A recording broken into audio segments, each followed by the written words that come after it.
వక్రతుండ మహాకాయ కోటి సూర్యసమప్రభ నిర్విఘ్నం కురమే దేవ సర్వకార్యేషు సర్వదా.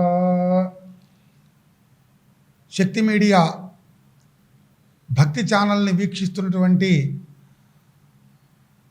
ప్రేక్షక మహాశులందరికి కూడా నమస్సుమాంజలు. మీ మాంధాత దుగ్గిరాల సత్యనారాయణ శర్మ.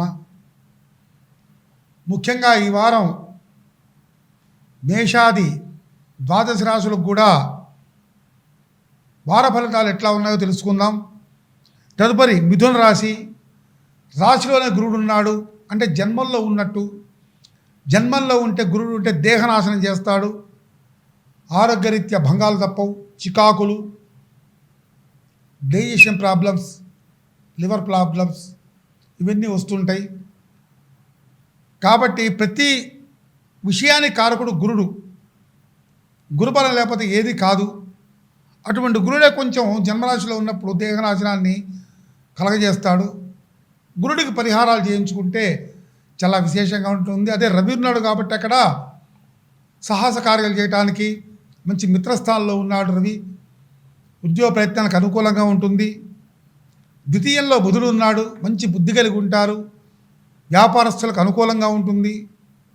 డబ్బులు సంపాదించడంలో వీరికి వేరే నేర్పరితనంగా ఉంటారు వ్యాపారస్తులు. తృతీయంలో కుజుడు కేతు ఉన్నారు. భ్రాతృస్థానం అంటే అన్నదమ్ముల మధ్య ఎక్కువగా ఇబ్బందికరమైన సంఘటనలు జరగకుండా చూసుకోవాలి. సప్తమంలో చంద్రుడు ఉన్నాడు. చల్లటి పదార్థాలు తీసుకోపోవడం, శీతల పానీయాలు తీసుకోకుండా ఉంటే చాలా మంచిది. సైనస్ ప్రాబ్లమ్స్ అంటే జలుబు చేయటం ఇవన్నీ ఉంటాయి. భాగ్యంలో రాహువు ఉన్నాడు, మంచి భోగాన్ని ఇస్తాడు. ఎటువంటి వారికైనా ఈ మిథున రాశి వారికి భోగాన్ని కలిగజేయించడం వల్ల రాహు దిట్ట కాబట్టి రాహు గురించి పడాల్సిన ఇబ్బంది ఏం లేదు. దశమంలో శని ఉన్నాడు. మీరు ఉద్యోగ ప్రయత్నాలు యథావిధిగా జరుపుకోవచ్చు. విద్యార్థులకు కూడా అనుకూలంగా ఉంటుంది. ఇది మిథున రాశి యొక్క ఫలితం.